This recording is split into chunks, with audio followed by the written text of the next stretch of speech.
Teresa García es ministra de Gobierno de la provincia de Buenos Aires, la tenemos en línea. ¿Qué tal, Teresa? ¿Cómo estás?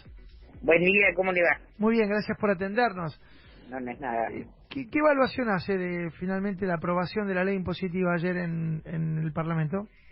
Bueno, la primera conclusión es que satisfacción porque finalmente se votó la ley fiscal impositiva, que es la que va a permitir tener los instrumentos para comenzar a activar la gestión.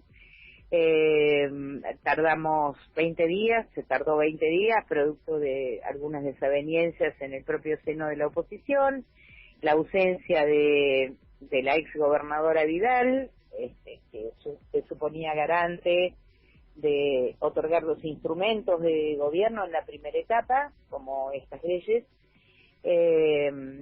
y en lo personal, lo quiero decir, con algún malestar, a pesar de que se haya votado la ley, producto de que las modificaciones que impusiera Cambiemos por tener número mayoritario en el Senado, le costara a la provincia más de 10.000 millones de pesos, que la verdad, una provincia que está en el estado de emergencia que tenemos, ha sido una pérdida importante. Por eso es una consideración personal. Fundamentalmente con el tema puertos se planteó una discusión que parecía no destrabarse en el día de ayer, y yo creo que cabe explicar el tema de puertos. La provincia de Buenos Aires tiene el frente marítimo más grande que todo el país, con los puertos más, en realidad son los puertos más importantes. Bahía Blanca y Mar del Plata, ¿no? Bahía Blanca, Mar del Plata, Necochea, San Nicolás y Ramallo. Y la verdad que lo que hemos hecho fue tratar de cobrarle impuestos a estos consorcios, que son los que administran los puertos. Son consorcios privados, prácticamente, o semiprivados en algunos casos con el municipio, de los cuales la provincia no recauda prácticamente. Recauda en el funcionamiento de estos consorcios, va a parar a una cuenta especial de administración del consorcio. Sin embargo, la provincia tiene que acreditar mejoras en las rutas, mejoras en los caminos para poder tener acceso al puerto. Esto fue una iniciativa que existió hace unos años y que obviamente por presión de los propios consorcios fue desestimada.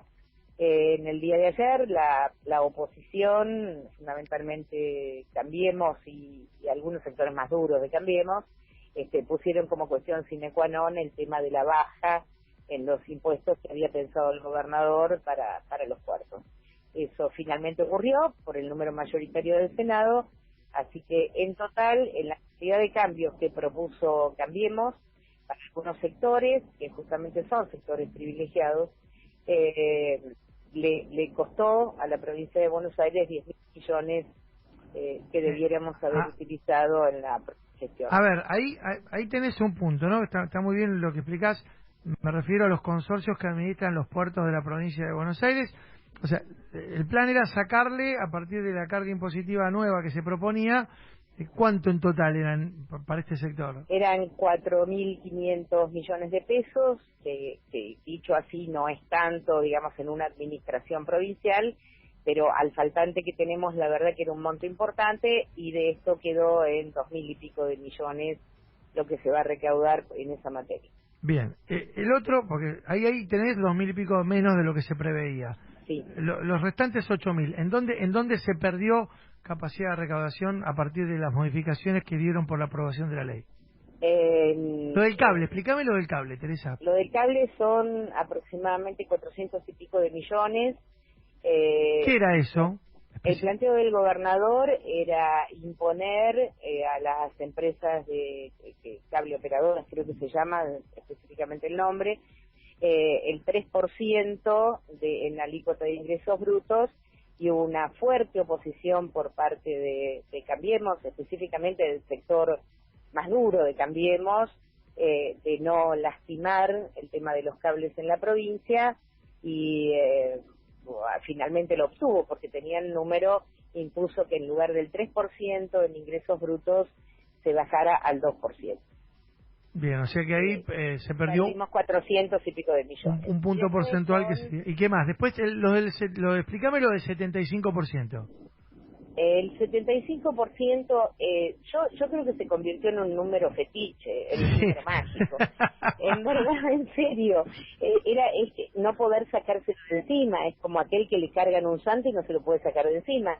En realidad, el impuesto que planteó Kicillof en materia de inmobiliario urbano y rural es un impuesto regresivo. ¿Qué quiere decir? Es una torta para que paguen menos los sectores más vulnerables o más castigados productivamente, como el tema de los tambos.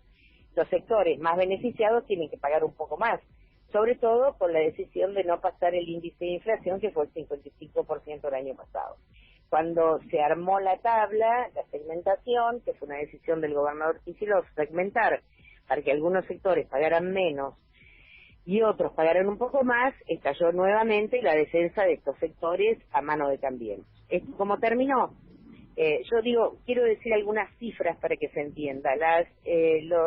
Los tambos están prácticamente eximidos, se duplicó la cantidad de hectáreas en aquellas producciones que tenían que pagar un poco menos, entonces además se le amplió la cantidad de hectáreas que van a estar afectadas al impuesto, se le duplicó, pero bueno, quedó un segmento que es los que tienen más de 2.000 hectáreas, los que tienen producciones intensivas o con posibilidad de exportación, en los que la carga impositiva iba a ser el 75%. En el inmobiliario urbano lo mismo, y ahí volvió a aparecer el conflicto. En la provincia de Buenos Aires todos conocemos dónde están radicadas las organizaciones urbanas de más valor. Estamos hablando de San Isidro, estamos hablando de Tigre, la zona norte fundamentalmente, y algunos sectores de periferia de algunas ciudades del interior. Son propiedades muy valiosas en los que el gobernador estimó aplicar el 75% de aumento, para que otras propiedades de menor valor pagaran el 15%. Por supuesto hubo reacción por parte de la oposición y en uno de los requisitos que le hicieron al gobernador se modificó la segmentación. De los 2.600.000 partidas que iban a pagar un aumento segmentado, quedaron en 1.100.000 partidas desafectadas. O sea, se bajó a menos de la mitad, producto de esta negociación y requerimientos de la oposición. Parece que no alcanzó, siguieron insistiendo hasta el día de ayer que se volvieron a modificar algunos de los segmentos. Todo esto de lo que estamos hablando, más algunas otras variaciones que plantearon, le significó a la provincia 10.000 millones, que hoy es una enormidad para la emergencia que está teniendo la provincia.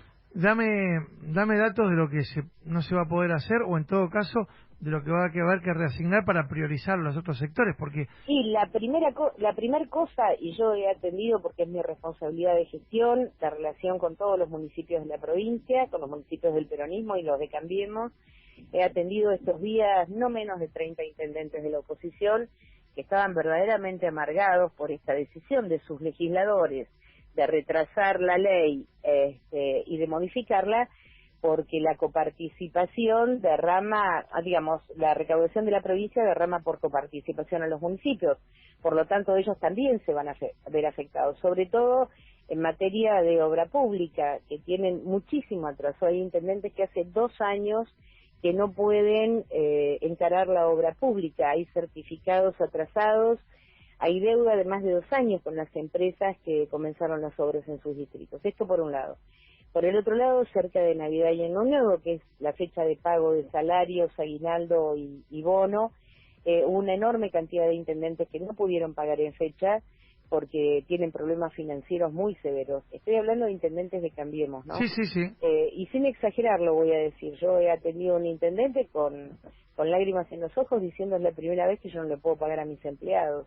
O sea, ya venían con un déficit financiero muy importante y esta argucia, esta puesta en escena con el tema del 75, que fue prácticamente una pequeña campañita que duró 10 días, por supuesto que los afecta a ellos también. Nosotros tenemos emergencias en el tema de salud, muchas emergencias. La verdad que han quedado devastados los 70 y pico de hospitales provinciales. En materia de insumos, no sé cuánto tiempo hace que no se les paga a los proveedores. Lo veo al ministro Goyán lamentarse permanentemente con este tema, en el tema de IOMA, que es la obra social de los trabajadores del Estado, no solamente de la provincia, sino de los municipios, con atrasos enormes en materia de prestaciones. Y en educación, que ya lo sabemos, no hace falta hablar mucho de esto, el estado de las escuelas de la provincia, que es un tema que ya ha encarado el gobernador Kicillof, para comenzar a arreglarlas en el mes de enero y febrero, para que los chicos empiecen en algún lugar un poco más digno las clases. Teresa, gracias por este contacto con Delta. No, a ustedes.